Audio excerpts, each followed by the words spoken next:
In psychophysics, we often ask participants to make fine discriminations between very similar stimuli, because we want to know how sensitive the participants are to changes in certain stimulus features. For example, I can present a pair of lines and ask you to choose which one is more clockwise. When the angle differences are large, you could always choose correctly. But if the angle difference is very small, you'll have to make a guess. Your probability of getting it correct would be 50% because there are only two choices. Theoretically, the probability of choosing correctly would decrease as the angle differences become smaller.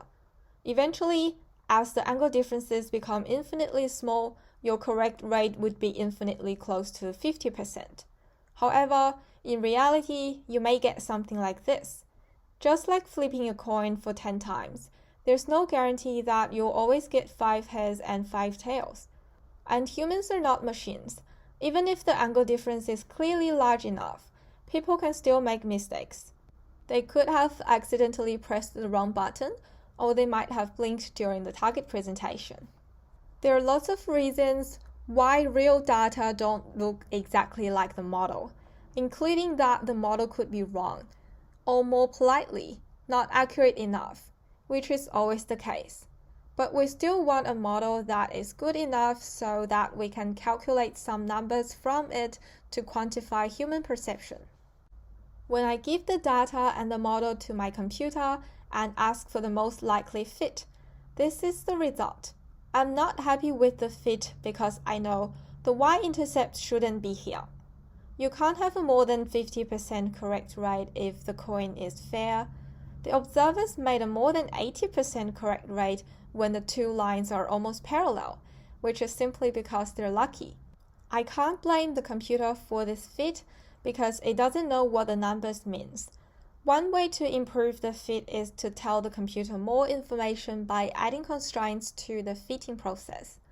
The goal of this video is to fit psychometric functions with constraints so that it passes this point. The maximum likelihood estimation finds out the parameters of a model that maximize the probability of getting your observed data. There are many good videos explaining how it works, so I don't have to explain here. My focus is on the specific application of fitting cumulative normal distributions to behavioral data collected from two alternative forced choice discrimination tasks. And I'll show some example code in MATLAB, but MATLAB is not essential.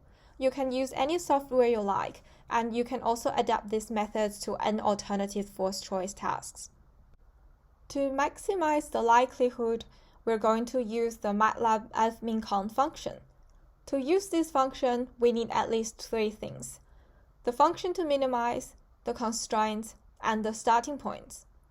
The start is just a matrix containing values of each parameter that you want the minimization algorithm to start with.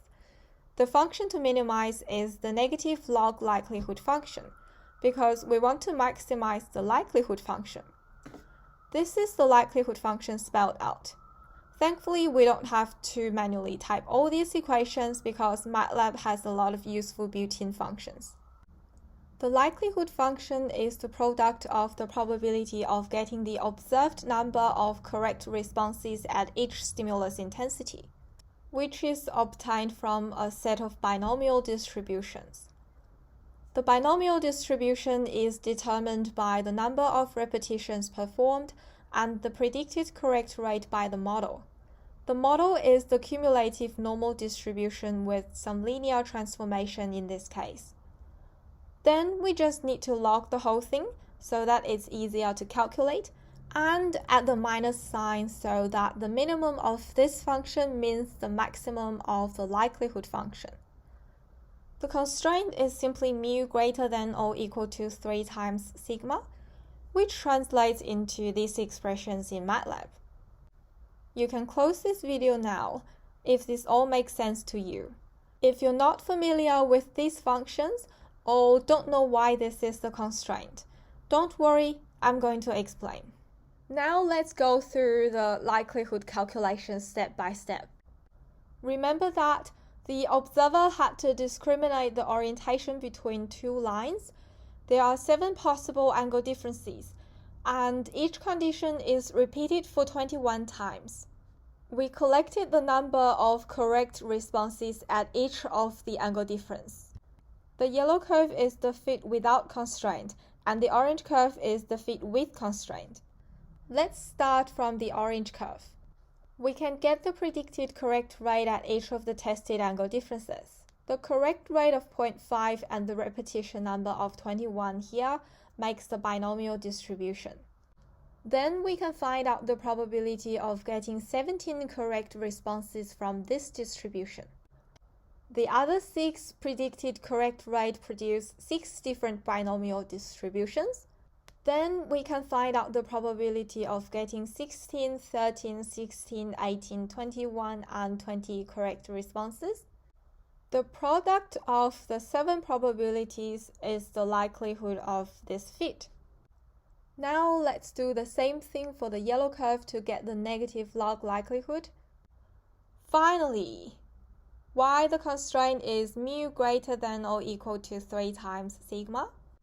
Looking at the cumulative normal distribution, you'll notice that y seems reached 0 when x is 3 standard deviations from the mean. So, if we shift the curve to the right by 3 standard deviations, we can make y close to the asymptote when x is 0. If the mean is larger than 3 standard deviations, it's fine, because we just want to make sure when x is approximately 0, y is close to the asymptote. Is there another reason for the 3 standard deviation other than eyeballing the curve?